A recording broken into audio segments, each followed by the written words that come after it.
What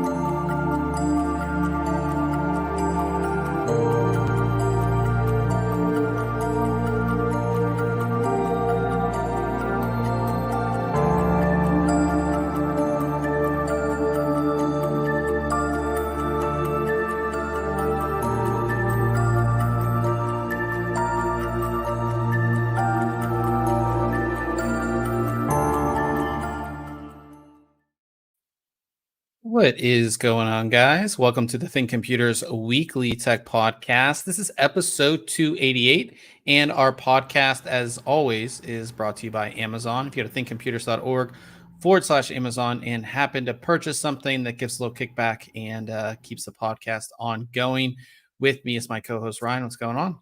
Not much. Looks like I think we both may have gotten haircuts just recently. I just got mine tonight on the way home from work. How about I you? really can't tell so much. Yeah, it's dark. You can tell mine because I just like put some Yours stuff just in it gets real super. quick. Yeah. Just got. Other than that, no, I'm great. I'm great. Had a crazy busy weekend with some stuff around the house, but nice. Yeah, it's all good. I turned the lights off in my room. So Mhm. I told Ryan before we started that I look like a pro gamer. And I have this light right here that's on, but it may turn off because I just got it out of a drawer and it's sitting on top of my monitor. So it also might fall. Yeah, it during might the fall. It podcast. might run out of batteries. Who knows? I have no clue. But I do think it looks. I do think there's a little redness on my face, but I just think that's just because of maybe the red that I have back there in the RGB. I don't know. Could it be? Could not. Don't know. I don't know. But yeah, this is a podcast. Hope everybody is in here. We already have some people in the chat. We have Nelson Lopez in the chat. If you are here in the live stream, definitely go ahead and say hi. And if you want to follow along, as always, we do have our full show notes page that has everything that we're going to be talking about this week. And there's a lot of stuff this week. We got a lot going on. Some pretty awesome products that I was able to take a look at, as well as a lot of news, a lot of upcoming products, a lot of leaks. So we'll definitely get into all of that. And we're going to start with another graphics card. So last week, we took a look at a crazy 3090. This week, it's a little more tame, but it's still a really awesome card. We took a look at a Radeon RX 6600 XT from ASRock. It is their Phantom Gaming D8GOC. I hate that these names are so long. But this is basically their highest end or their flagship 6600 XT. Now, if you're not familiar with the 6600 XT, it came out not that long ago. And basically what it is, it's AMD's 1080p card. It's made for 1080p gaming. It's made for 1080p gaming over 60 FPS.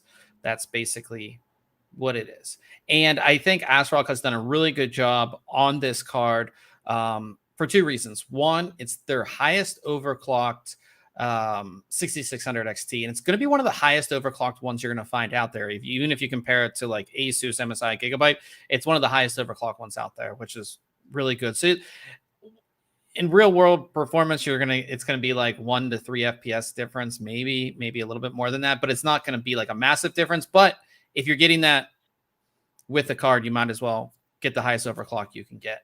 Secondly, they have this 3-fan cooling system, which does a really good job, and it's actually very quiet as well, which I'll show you. But taking a look at the card, it's like, I would say it's your normal size graphics card. Not size for current cards. I'm still not past the size of these current, like this gen and last gen cards, right? Like they just have grown in size. Yeah, I would say it's normal. But it's not massive. The length is 305 millimeters. Okay. So again, not all that long.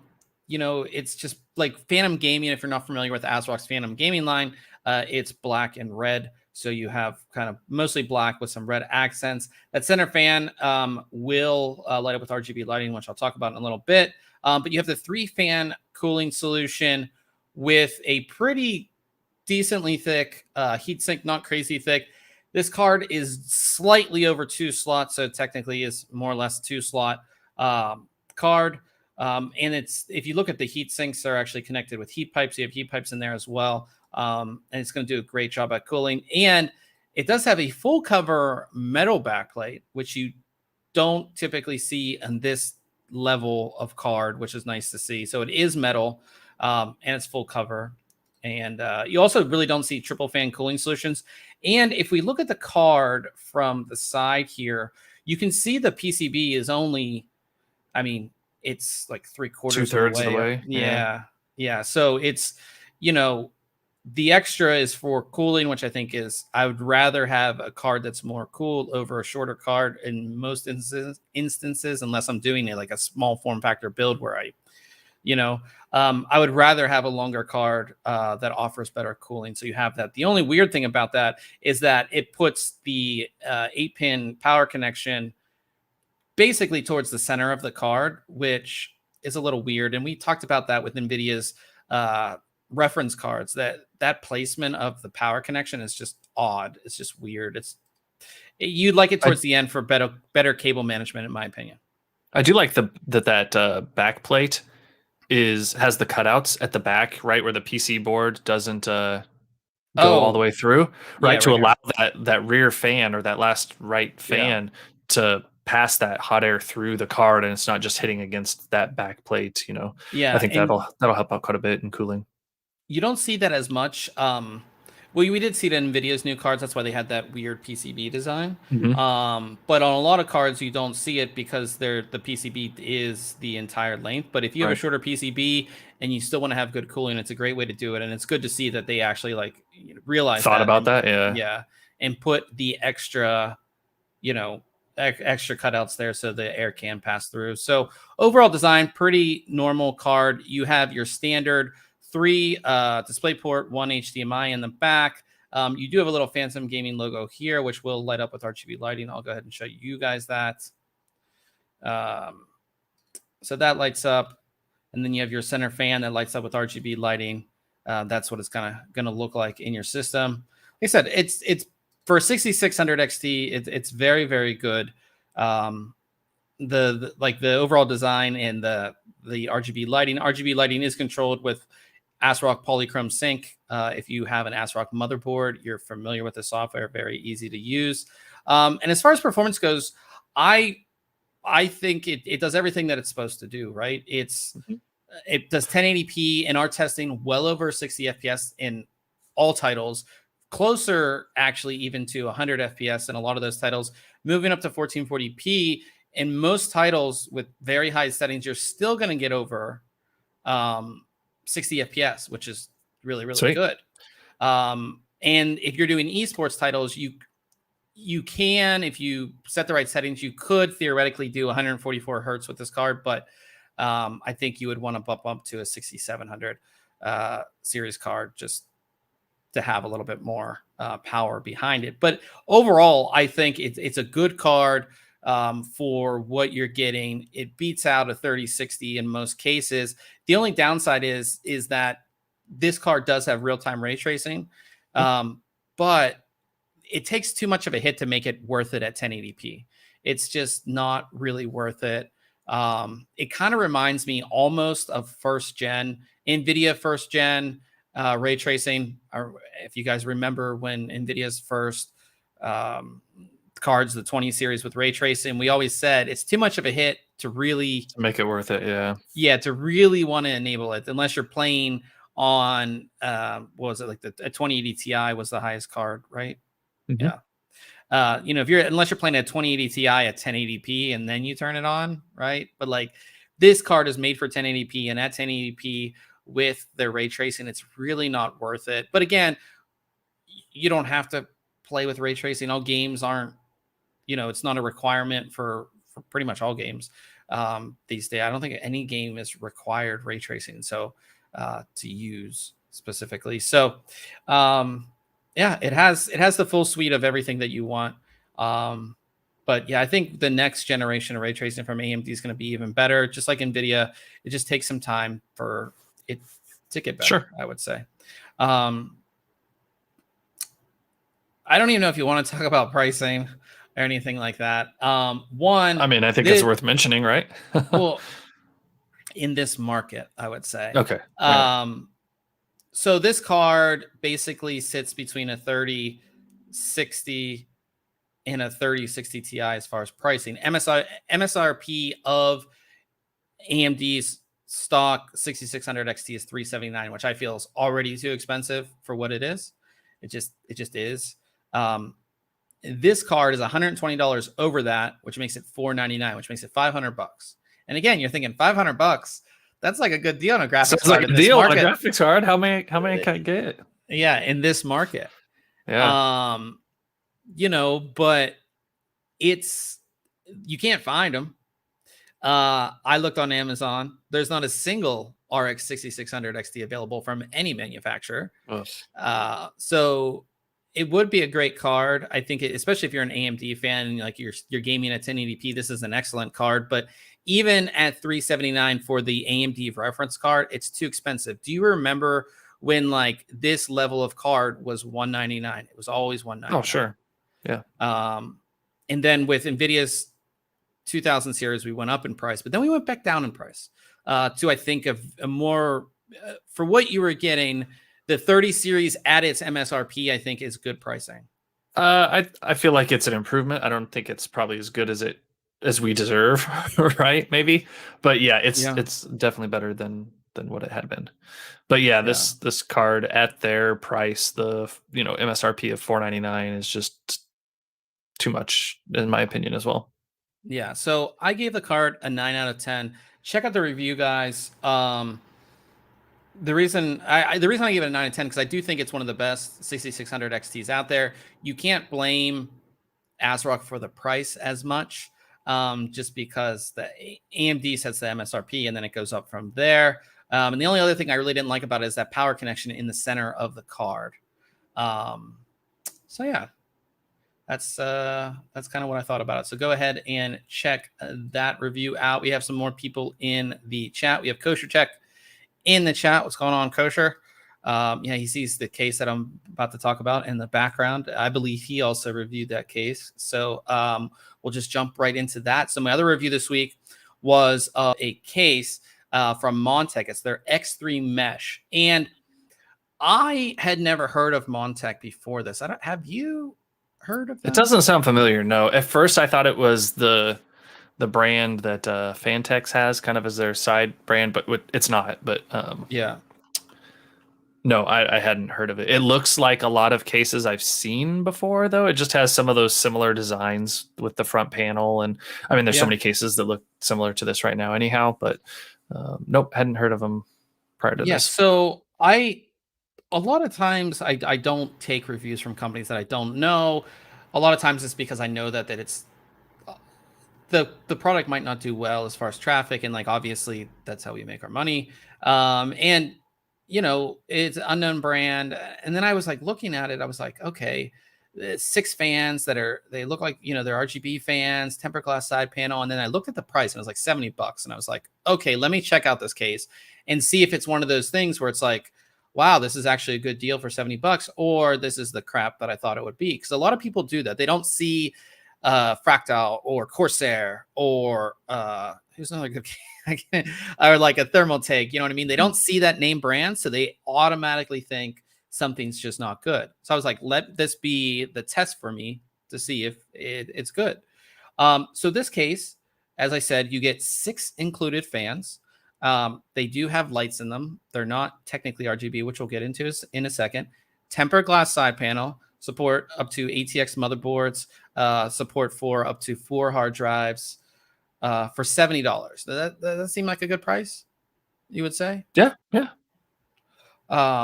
I think it's a good price because finding a case. I mean, 6 fans alone, like you'll pay more than that for 6 fans. Yeah. For good, nice fans. Yeah. So most of the time, if you're looking sub $100 when it comes to cases, they don't have tempered glass side panels, or they come with like 1 fan or maybe 2. You're no way you're getting more than 2 or 3 at that price point. And they're going to be normal fans. They're not going to be fans that have lights in them for the most part. So I was intrigued. So looking at the case overall, we got the white one. So there's a white one and a black one. I prefer the white.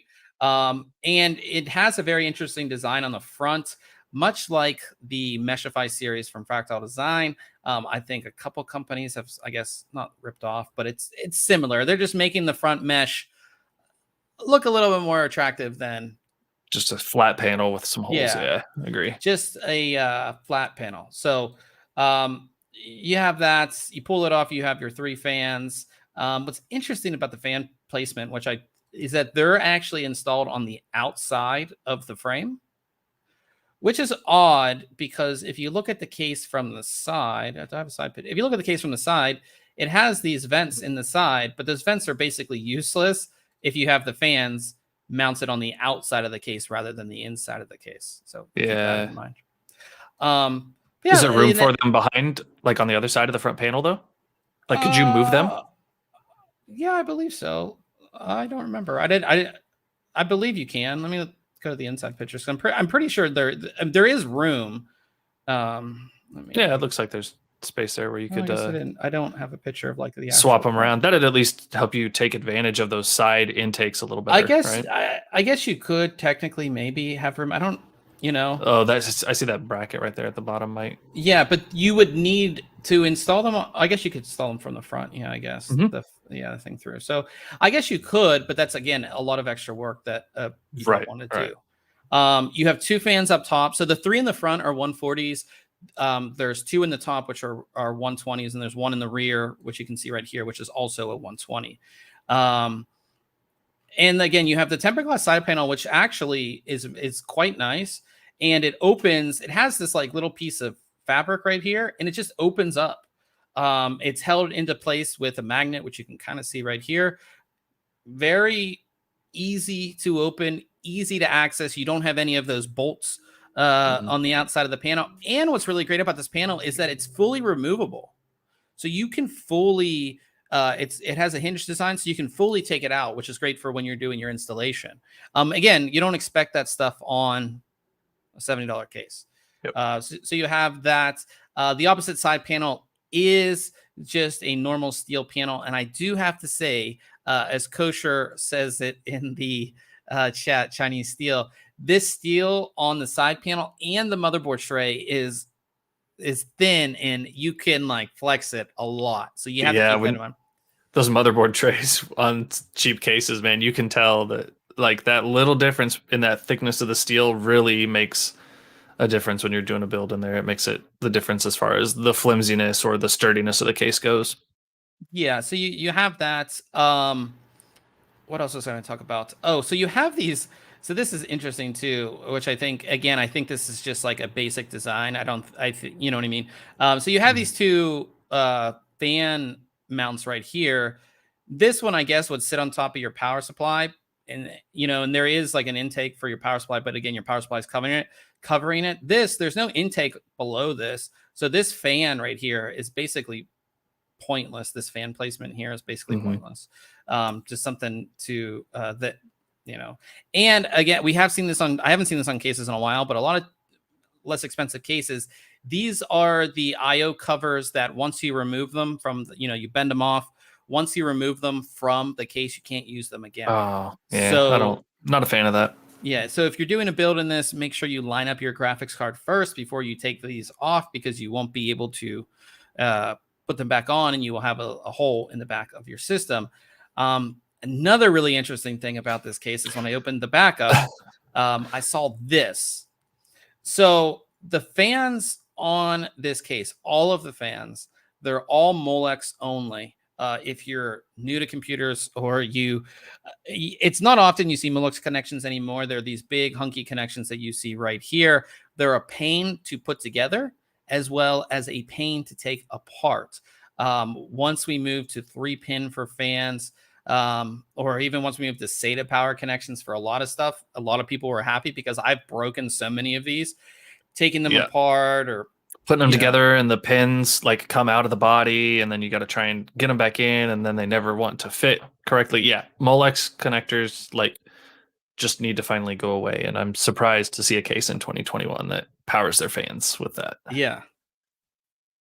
So they're all Molex.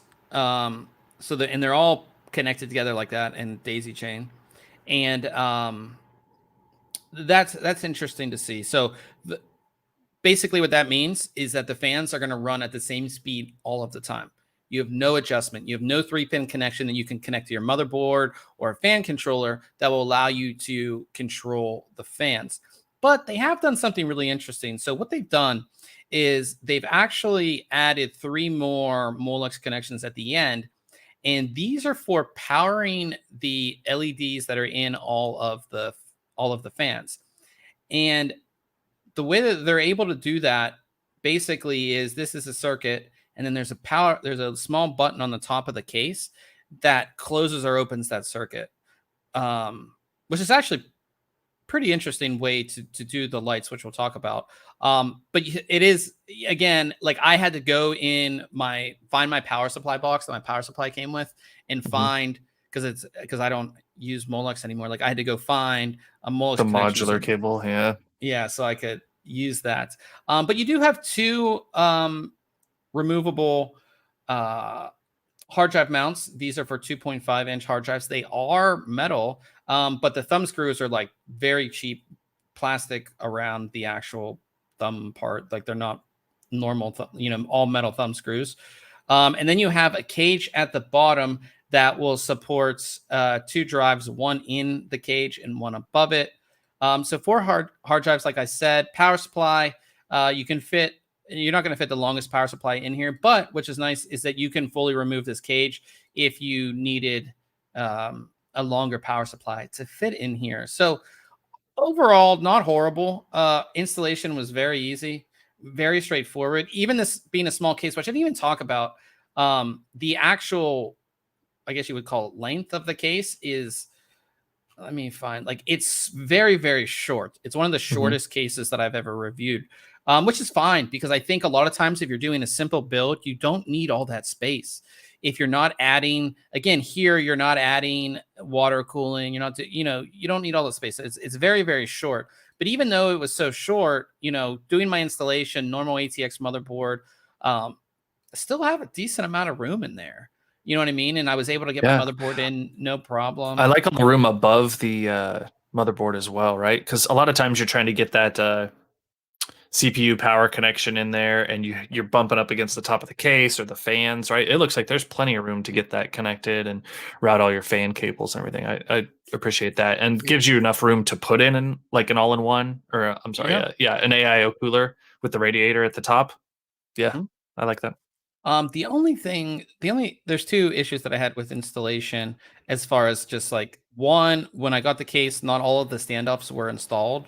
There was like 4 installed or 5 installed for like a micro or a mini ITX system.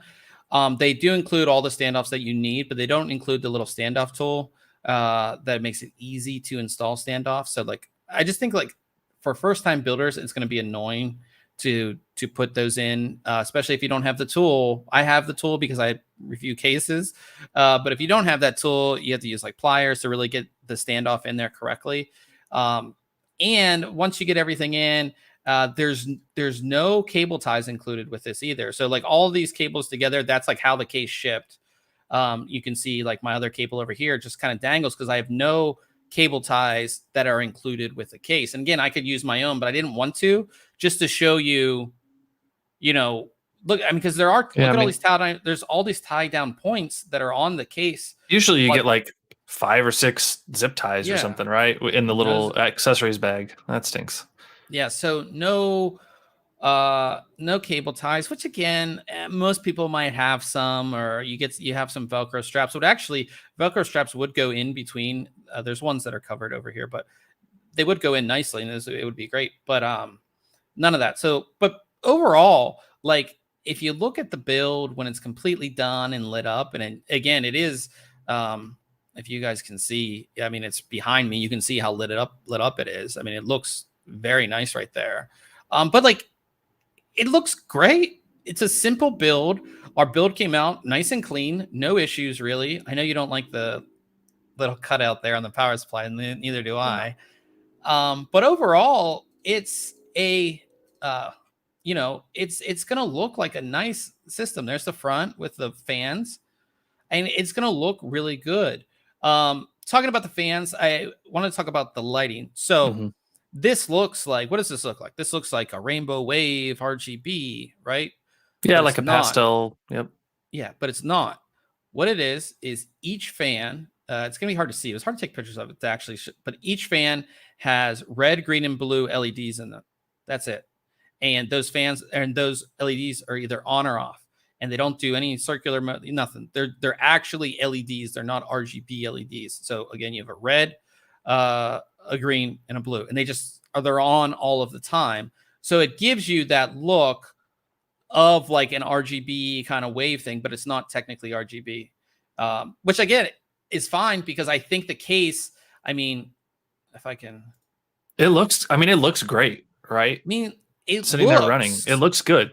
Yeah, it looks like you have a case with RGB, and again, to get into that price bracket of sub $100, I mean, $70 for that, I'm fine with that. I'm completely okay with that. They don't like say it's like strictly RGB. They call it, I forget what they call it, but they call it something.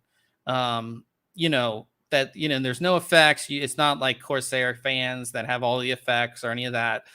You can't change the colors. You can't turn one of the LEDs off. They're either on or off. And again, I'm okay with it. And I think this is just the biggest thing I took out of this is that this is going to be a case that somebody builds and they're not going to change anything, because if you're changing anything, if you're adding more fans or doing something else, it defeats the purpose of this case, which is to be cheap, right? For somebody who does a build like I did, which is incredibly simple, right? Shorter graphics card, little air cooler. Yep. I have all my fans, good to go, right? I think for $70, I think it's good for $70. I was honestly blown away because I was going to rip this thing and yeah, so I think it's good for that price. We have PC Test Bench in the house, who he reviewed this case, I believe, as well. If you want to chime in on this case as well, Damon. But if you guys want to know about another great website, PCTestbench.com, I believe, check them out. They do good stuff over there. And yeah, he just said the door is really nice. We talked about that, how it just kind of just opens up, has the you can fully take it off the case, which is great as well. So again, $70, like this is like the first time build. I want to, I only have X amount of dollars and I can get the cheapest case possible that's going to look good, right? You know what I mean? 'Cause that's why we have RGBs in our system anyways. It's just to look good. Just to look good, right? They don't do anything besides that. And this looks good. Like I said, I mean, it's sitting behind me and it's looking nice and bright, and I think it's a good system, good there. Yeah. Again, I mean, there's only a few things I would like adjust on this case. Like you could probably put this at $10 higher if it had a little better steel quality, right? It sounds like. And then maybe just moving those. And I think an improvement that they could do at the factory is moving those fans inside the case as opposed to outside. Yeah. To just help with airflow. But other than that, I think this is like an awesome value, especially if you're that beginner that wants that look, doesn't maybe have the budget to go, with $100 case and then add on another $60 worth of fans or more, right? Like depending on what you get. So yep. And then I have to like figure out how to wire everything. That's another thing. That's like all the fans are everything's pre-wired. You don't have to mess with fan cables or do any of that. And you and I have both done RGB full systems. Like I've done 6, 7, 8, 9, 10. I have 11. Nine RGB fans in my current build. Yeah. So running all those RGB cables and doing all that stuff for a beginner is very daunting. We don't think about it like that, but I know for a beginner, this is like you just install your components, everything's pre-wired, and you're good to go. I really like that about this case. I think this is like that beginner case, and it's priced that way too. So I like it. Like Ryan said, better quality steel, especially in that motherboard tray, because the thing that worries me about that is putting in your 24 pin and removing that 24 pin and that like kind of moving with the case. I'm not a fan of that. But like I said, check it out. The black version is $69.99. The white version is $72.99. These are prices on Amazon. We have links in the review. Yeah, I'm okay with it. The other thing that might worry some people is, again, those fans are going to run at the same speed all of the time. So when you are gaming or you're doing something that's really taxing, they're not going to ramp up. So that's something to keep in mind. Like, your cooling is not going to be as efficient. Also, when you're doing nothing, those fans are going to be running, and it's not going to be as quiet as a system that maybe does have PWM fans where they really slow down when you're not doing much. So those are the things to keep in mind. But again, I like it for that price. I can't be upset with it. Yeah, so go ahead and check that out. Also, I decided to make some videos this week of some products that we had previously reviewed. I'm not gonna I'll bring them up here real quick, but I'm not going to go into it that much. But I made a video on the 3090, so there's me. That you guys can check that out. The RTX 3090 Amp Extreme Hollow from Zotac. First graphics card review video that I've done in a while, so go ahead and check that one out. And then I also did one on the Fractal Design Torrent, which is probably the best airflow case. It's going to be the best airflow case of the year, I would say, so far. So yeah. Both of those are there. Go ahead and check them out. And if you're not subscribed to our YouTube page, you really should. I was like looking at stats the other day, just going through stuff, and 80% of the people that watch our videos aren't subscribed. So if you're listening, go ahead and subscribe. You'll maybe you have to hit the notification bell too. Are you remembering to tell them to smash that like button and subscribe and all that? You gotta subscribe. Yeah, you gotta subscribe and all that. If yeah, it definitely helps out if you do subscribe, and you'll hopefully because I don't know how YouTube does it. People say that you have to hit the bell thing. I don't know, but if you do subscribe, it definitely helps out. So definitely go ahead and do that so you can be notified of our latest videos. And that brings us to Case Mod Friday, and we have another small form factor build, which I really like.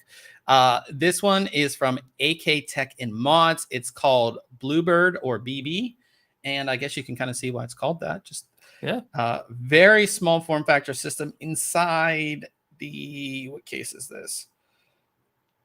The Cooler Master Box NR200P, which is actually a very popular case. Lots of water cooling going on. Love the colors. What do you think? I like that anodized blue color that they've got on like the radiator and a lot of the hardware there, like on the fans and the pump housing there. No, I think this is sweet. It looks so tight and compact that like putting this together, I think would be like a little tough. But I mean, they're pretty basic bends, right? You've got two 90-degree bends in there. Everything else is done with fittings. Not to say that that's like easy or anything. You still have to plan it out, and they've done a good job here to make sure everything's straight and everything. The colors work out awesome. Yeah. No, it's very cool. The thing that not much space between that GPU block and the fans, which it looks like they've actually gone with like some. I don't think those are 10 millimeter thick fans, but they're definitely not the standard 25 millimeter fans on the bottom. Yeah, they're a thinner, lower profile. Yeah. The thing that scares me is like if a RAM stick goes out, you got to like take all this apart. Yeah. That's the scary thing for me, is you got to take that all, just to swap out some memory. But just like I said, I mean, the lines are great. I love the lines. I love the colors. Yeah, it's is that a cutout on the front also that shows the liquid behind there? Here? Because I couldn't tell if that was a cutout. I don't think it believe it doesn't look like it is. It just looks like a paint or vinyl or something. Vinyl, yeah. But overall, like I said, it's just a cool little build. I like it. I love small form factor builds because that's why I need like a big system so I can like work in it. Like this just like scares me. It gives me like anxiety almost. But yeah, cool stuff. You can see this one gives you a better view of how close that graphics card is right there.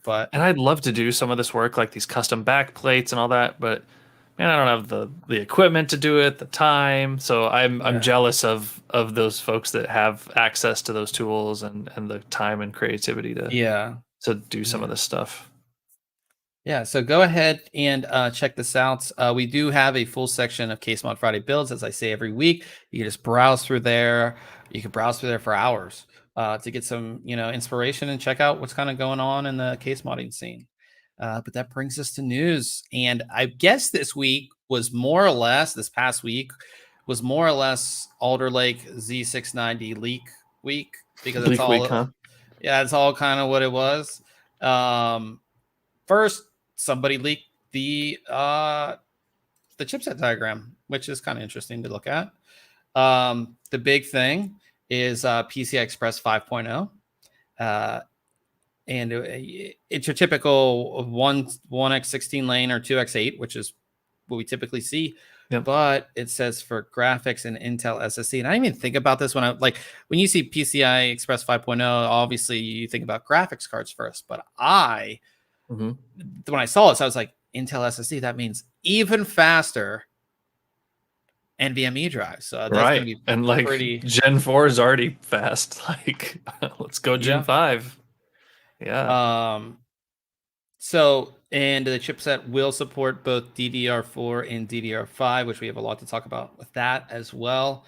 Wi-Fi 6E. Yeah, I mean, I'm pretty excited about it. Not a crazy a lot of new tech coming into this. I guess there is, because I mean, DDR5 and PCI Express 5.0 are like pretty very big deals. No crazy like new tech. And support for 5 gig Ethernet, which is nice. Damon said DMI 4.0 X8 between the chipset and CPU is nice. Yeah. So we're getting some decent upgrades. This is going to be a bigger upgrade, I think, for Intel when it comes to a lot of things. So definitely nice to see that. But yeah, so all the info on the Z690 chipset, if you want to check that out. Also, this was actually kind of interesting to me, and I've talked about this for years, that I hate stock cooler, the Intel stock cooler. We stopped getting them on the higher end chips, but just in general, I always hated the stock cooler. It looks like we might be getting some new stock coolers. This was leaked. This is part of their press deck or some type of deck, that we're getting 3 new coolers that will ship with 65 watt parts. So the high end parts that we always talk about that we review, they're not going to come with coolers, but all the 65 watt parts, basically the locked chips, all of those will ship with stock coolers. And it looks like we're getting different looking stock coolers. I was to say they look different, but they look the same at the same time. Yeah, they look very much the same. The interesting thing, again, this one on the end, well, let me talk about them first. So there's an RH1, an RM1, and an RS1. H1 is for the higher end. M1, I guess it would be for mid-range, and RS would be for, what does the S stand for? I don't even know, like slow. But that's more for entry level. And if you're watching this, they're like the same cylindrical type coolers that we've seen from Intel. The lower end one is a little smaller, and as you get up into them, they get a little bit bigger. But the one on here is interesting. In the picture, it says 4 placement only, but it looks like, at least this render that they have here for placement only, has an LED, maybe RGB LED on there, which is pretty cool. Yeah, I mean, we've seen that with some of the AMD coolers. And I think that's one of the big things that set AMD apart is, one, they had a good cooler, and 2, they made it look cool, right? They put lighting on it, which for a lot of people, they want that cool look on their computer, first time build. And if you get it with the processor, it's pretty cool. So that's kind of interesting to see there. I mean, go ahead.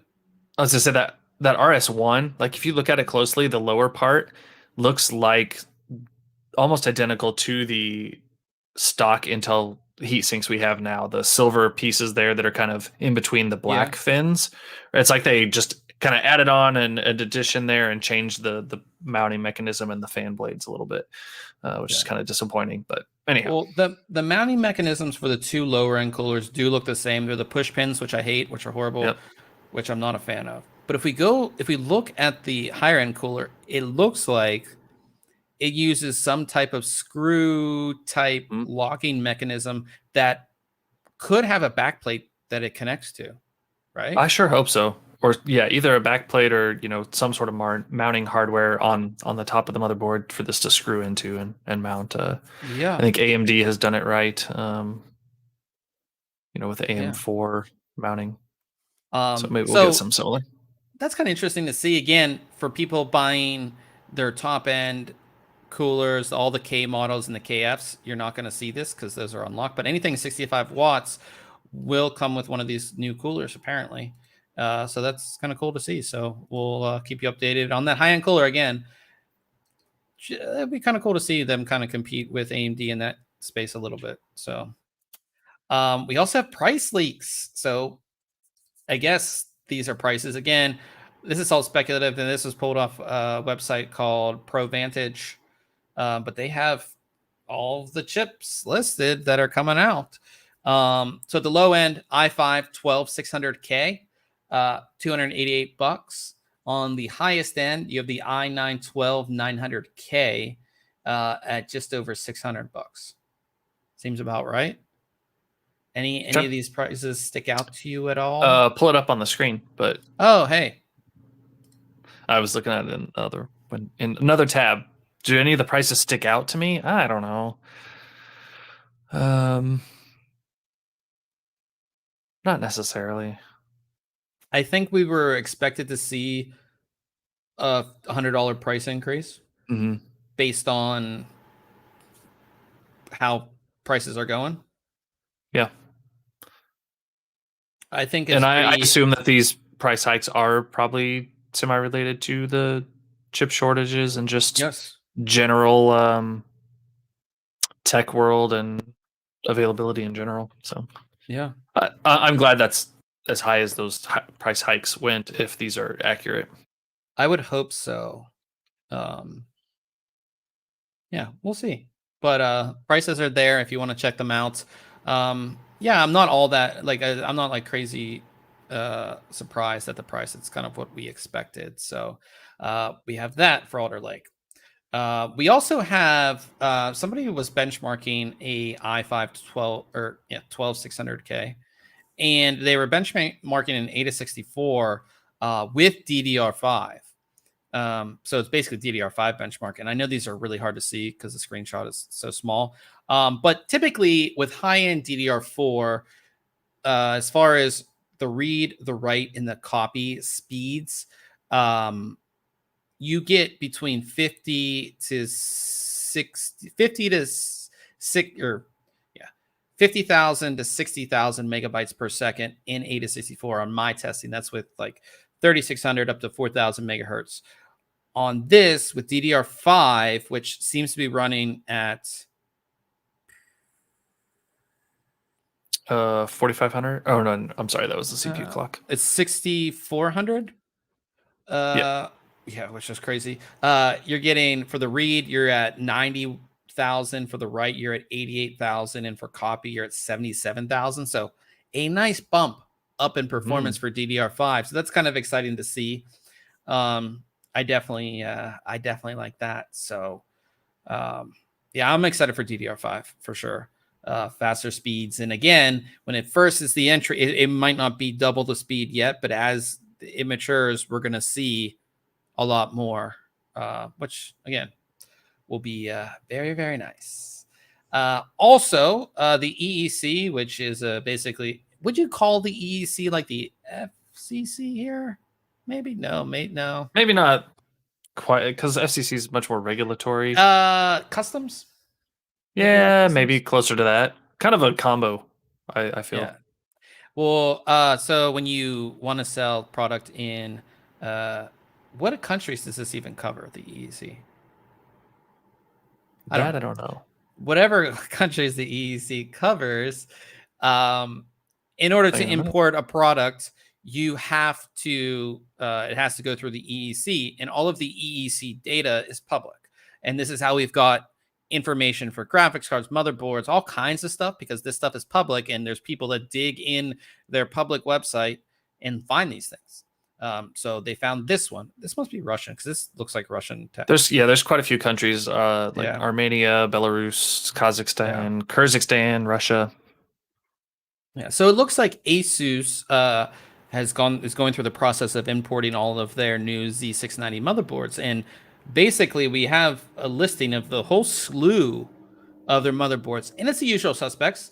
High end, you have your Maximus, you have your ROG Maximus Z690 Extreme, the Formula, the Hero. You have your ROG Strix, ROG Strix Z690A Gaming, ROG Strix Z690E Gaming, all that kind of stuff. You have your Prime Z690V. And you have a Prime Z690V SI. You also have the new Pro Art board. So there's a Pro Art Z690 Creator 10G. 10G, I assume, means it's have 10 gig Ethernet. You have your H410, H510, but kind of like the usual suspects. And we always say this when like people are like, oh, like you kind of know what the next, like all of these motherboard companies have their lines of motherboards. So when the new ones come out, it's just like adding the chipset. So if it's Z590, it's just gonna be Z690. But you could probably replace this list next year and just make that 6 a 7 on all this, and you'd probably be right on almost all of them. But the interesting thing with this one is, so say for like the Prime series, there's a Prime Z690A, and then there's a Prime Z690A D4. And the reason for that is because there's going to be boards that have DDR4, and there's going to be boards that have DDR5. Now, when Skylake launched, which seems like forever ago, when we were transitioning, that's 6th gen Intel, when we were transitioning from DDR3 to DDR4, at that time, on the high-end chipset, which would have, I don't know what it was at the time, I can't even remember, but it would be like the Z690 chipset or Z5, whatever. The high-end chipset, all the motherboard manufacturers went to DDR4. You could only find DDR3 boards in the newer chipsets and like the H series and like the lower-end chipsets. You could never find in the high-end chipset.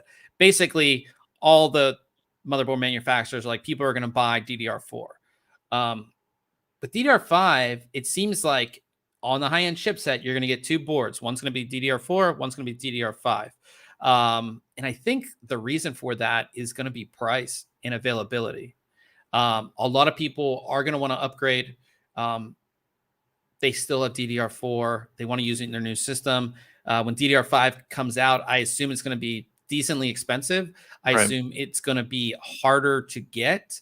And I don't think with buying a new board, which again is going to be hard to get in or decently expensive, they don't want to put that burden on the consumer, which is fine with me. No, I think it makes sense. It's exciting to see these come through the EEC, though. We're just getting closer and closer. Yeah, it's a new gear, new motherboards for Bob. Yeah, I'm excited. I love motherboards. I still have a Z590 here that I'm reviewing, as well as an X570S that I have here as well. I got to get on those. I have so much stuff going on, but yeah. So that's exciting. If you want the whole list, it is on here. You can read them all. There are also tough gaming boards on there. Oh, also, I didn't note that the entire Maximus line is DDR5 only. So they're keeping their high-end line as high-end as it can be. So only DDR5. There's no DDR4 variants of any of the Maximus boards, which I think if you're spending the amount of money that Maximus boards are, you can get some DDR5. So that's exciting to see as well. We'll move on from that to graphics card news with some interesting stuff from Nvidia. So it looks like we have a graphics card shortage, no doubt. We heard rumors, and we did talk about on the podcast, that Nvidia was going to reintroduce the 2060, right? Maybe back in December, did we talk about it? Maybe that seems like the time. I think so. But it looks like now they're going to reintroduce the 2060 with 12 gigabytes of memory, and it's going to come out in January. I guess it's probably the time they need to make these boards or to retrofit the old card with new memory. Makes sense. I don't know. And well, it would be really nice if we get these at an MSRP. Like if Nvidia is making these specifically, or they're just it's going to be all AIB, don't know. But if you could go to Best Buy and there's a whole slew of these cards for a decent price, wouldn't you get it? Right? Sure. If you needed a card, like if you're one of those people that was like trying to build a system and you just need that GPU, like the 2060, I mean, it's still a good card and will run tons of games at 1080 at pretty decent frame rates, right? Like it's not multiple generations old. It's only last gen. What do you think the price of this card would be? Like, say it's Nvidia, say it's straight from Nvidia. What do you think the price of the card would be? I don't know. $199 would be awesome. Oh, it'd be awesome. I don't think it'll be that. But then you I mean, I guess you start eating into your other product line in the 30 series. So yeah, I guess. But I mean, I think they could get away with charging more if they're available. Could. I literally saw when I was doing the review of the 6600 XT, I saw a 1650 on Amazon for like $700. Oh my gosh. So, but that's what I mean. Like Nvidia could put this out and have it available, do it like you said through Best Buy, have it available to buy in store. Well, maybe like a certain amount for online, but do like the one per customer type deal. And then have a lot of stock in stores. You know, it would and be anywhere between 200 and 400. It would do well, I think. But you can't, again, the 30. Let me look at the price, the launch price of a 3060, because the 3060 launched at why can't I find this?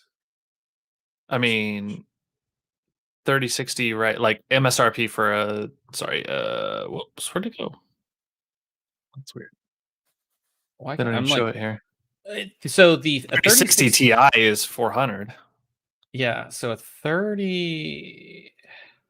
I'm finding it. Hold on. So a 3060 at launch was 329. So okay. 240, 279? Yeah, maybe. 279 for it, I think would be a good price. I'm all for it. I just want it, like, I hate, like, one of my buddies was like, I want to build a computer, blah, blah, blah. And I'm like, it's the word, like, you're just not gonna, you know what I mean? So yeah, so that's interesting to see. We'll see again if they can make enough, and if it's again, if they price it good, I think it's going to do really, really well. So definitely, I guess we'll stay tuned for that in January. Also talking about in January, new leaks come out or rumors that Nvidia will launch a super series of their 30 series in January, and then RTX 40 in October. Kind of makes sense. We do have Consumer Electronics Show, CES, coming up in January. And it's crazy to think that the 30 series launched almost a year ago. Yeah. You know?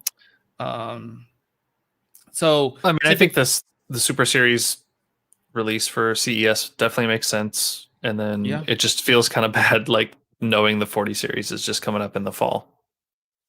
Yeah. But I mean, just because they announce it and like say it's going to be available, are you going to be able to get it? Yeah, who knows what it'll be like in a year from now. Yeah, so the Super Series is basically a refresh. You basically get faster speeds. Sometimes it's a decent. It's typically never worth upgrading if you're on the same series. But if you're on a 20 series, like you have a 2070 Super, right? That's what you had got. So correct. It's like whatever upgrade cycle you're on, it's a nice little upgrade.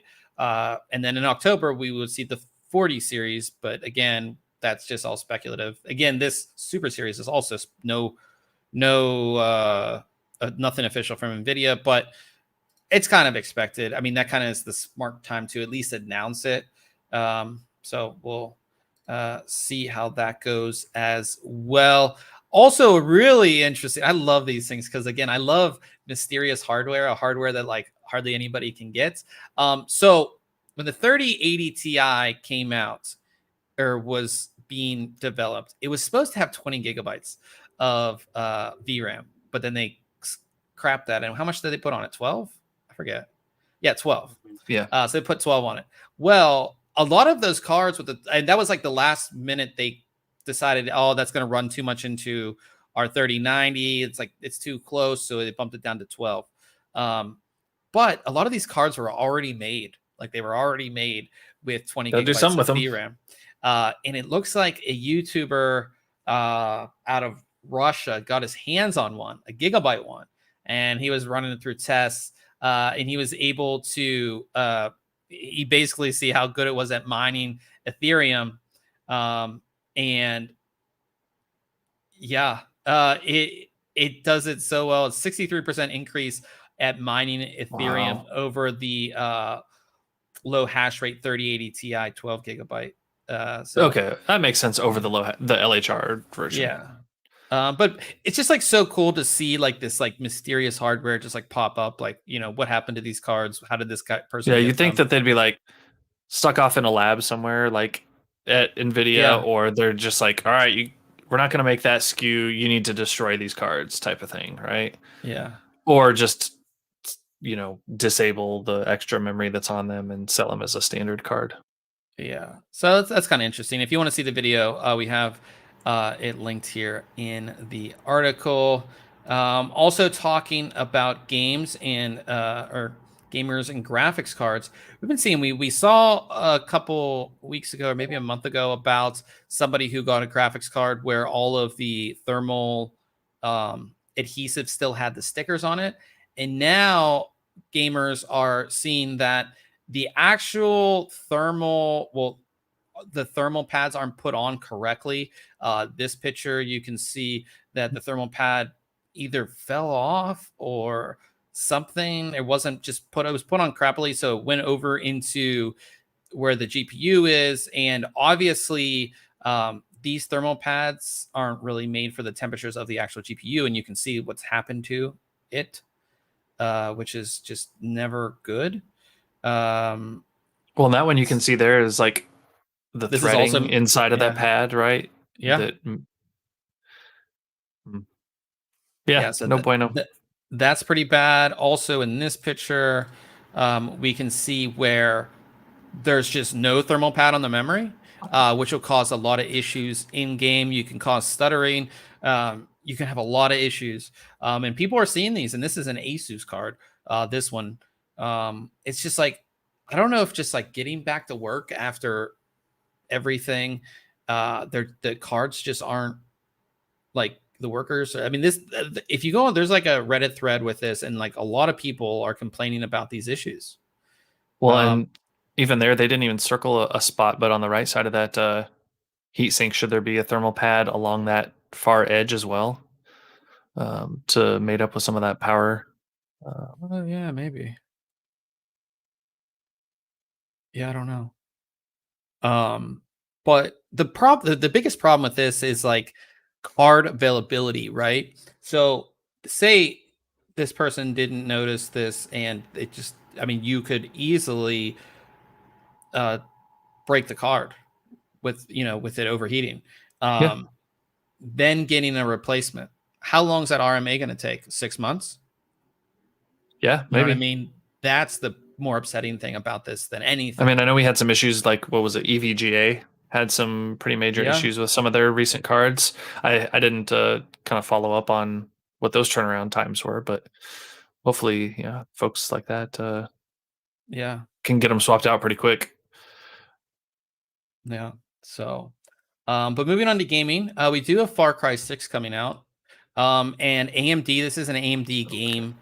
if you most Far Cry games are AMD kind of sponsored games, they put out a video showing off the different features. The biggest thing about this is they showed off FSR, or Fidelity FX Super Resolution. Basically, it's AMD's version of DLSS, which basically renders the game at a lower frame rate and then upsamples it. It does a pretty good job. It basically boosts the performance by 44% when using it, which is really cool. We've seen these technologies, whether it's DLSS or FSR, get increasingly better. It's also really good when the company like AMD works with a developer to make these technologies really good.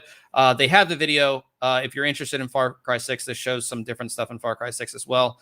So you can go ahead and check that video out there. Cool stuff there. Also, this is really interesting. So GeForce Now, it's Nvidia's online streaming subscription service. So you pay to basically stream games to your computer or any device, really. So if you have a crap computer, but you like to play games, you can sign up for GeForce Now, and basically all of the computing for the game is done in the cloud. And there's been a leak showing some stuff in GeForce Now, and the leak shows some PlayStation exclusive games that could possibly coming to PC, and these are like not little titles. Yeah, some big names. God of War could be coming to PC, as well as Gran Turismo 7 could be coming to PC. Also, Super Mario Brothers could possibly be coming to PC. It's unclear with these titles if they're doing emulation to, especially like the Wii titles and things like that. But like, we don't know how they're doing. Like those, is it being emulated on a PC? Like, we don't know how that's going. But there was a full list of games here, and it does also confirm the GTA 3 remasters. So that's in there. As I said, Gran Turismo 7, God of War, a lot of stuff in there. So Half-Life 2 remastered is in there. So yeah, we'll see. That's kind of interesting because, again, like God of War and Gran Turismo were like, those were like the PlayStation, like really exclusive games. And if somehow Nvidia has a deal to get those games on PC, maybe only through GeForce Now, it'd be kind of interesting to see if that happens. So yeah, pretty, like I said, that'd be kind of cool to see. Couple more launches and then we'll get out of here. Corsair launched a new super fast. I'm super excited for these super fast NVMe SSD. Yeah, I love the look of this drive. Yeah, so this is their MP600 Pro XT. It looks like Corsair is going with their Pro XT. Like it's Pro, it's XT. Like they're naming that I'm not the biggest fan of. But this is their newest M.2 NVMe SSD Gen 4. Speeds 7100 megabytes a second read, 6800 megabytes a second write. Comes with the heatsink on it, which I think looks great. It's black. It has the Corsair logo there. It's going to match a lot of boards, right? Because it's just all black, nothing fancy. Yeah,